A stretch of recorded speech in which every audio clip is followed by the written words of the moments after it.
everybody. Thank you for joining me. This is Kay, back at it with another Cooking with Kay. Today we're going to have a delicious teriyaki steak broiled in the oven with mashed potatoes on the side. So without further ado, let's get started. First thing I want to do is show you what the steak looked like.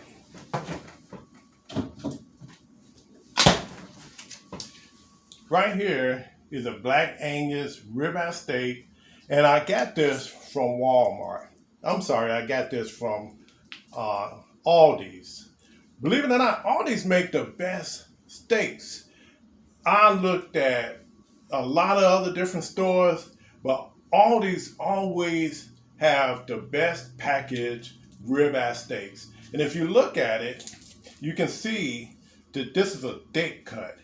And look at the marbling in it. Because when you buy a steak, you want to have a steak that's got marble in it. You know, if you just get a steak that's all red, it's not going to cook up as well because it needs that fat in it to make it juicy and flavorful. So you want a steak that's going to have marble in it.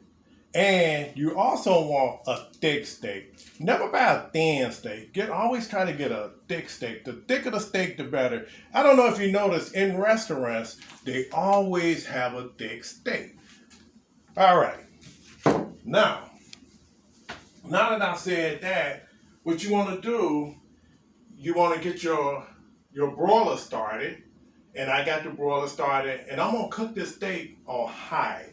And I'm going to cook it for 14 minutes on each side. But let me grab the steak.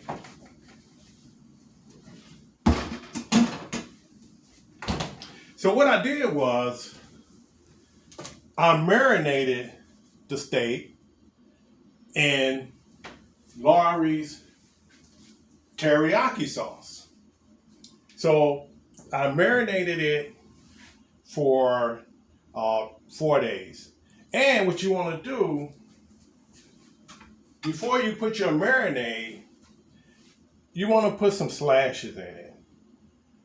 So this way, the marinade, it just soaks right into the meat.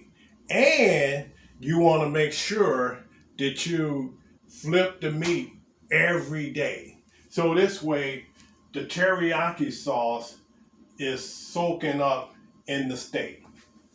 Now, once you do that, you want to get your pan ready for the steak.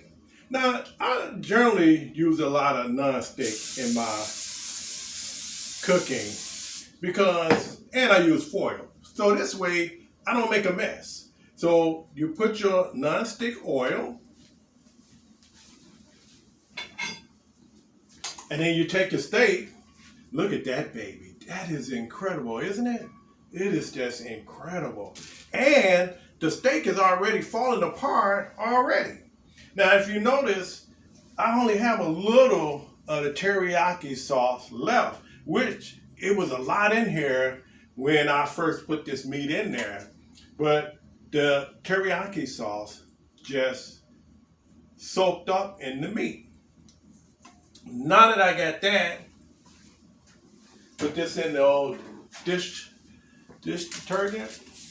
And then we take the steak, as you can see, we take the steak, and then now we're gonna broil it. Just sit it in there. Can you see it? I'm gonna have my camera girl come up a little. Now you can see that the steak is in there, and now you just leave that alone. The next thing I want to do, I'm gonna cook some Idaho sour cream and chive instant mashed potatoes. Now, my cooking is for the people like myself that don't really know how to do a lot of cooking, but you want to know how to do the basic cooking. So that's why I'm showing you some things that I do around the house. So we're gonna make some Idaho sour cream mashed potatoes. Now, they tell you on the package what they want you to do is go with like 2 cups of water in a medium-sized pan. So what I'm gonna do,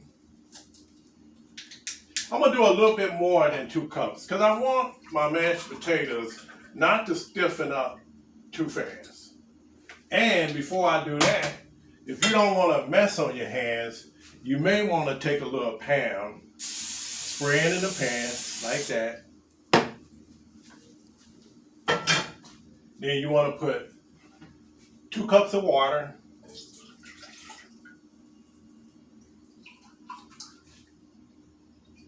Like that.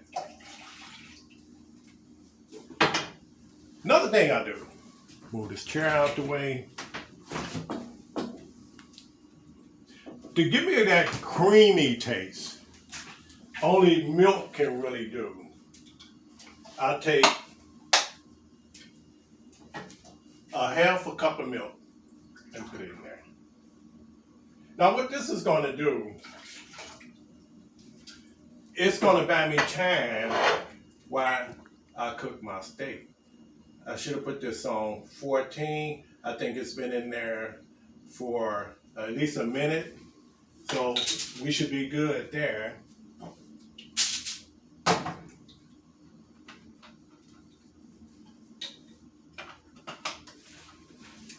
So now we're going to get the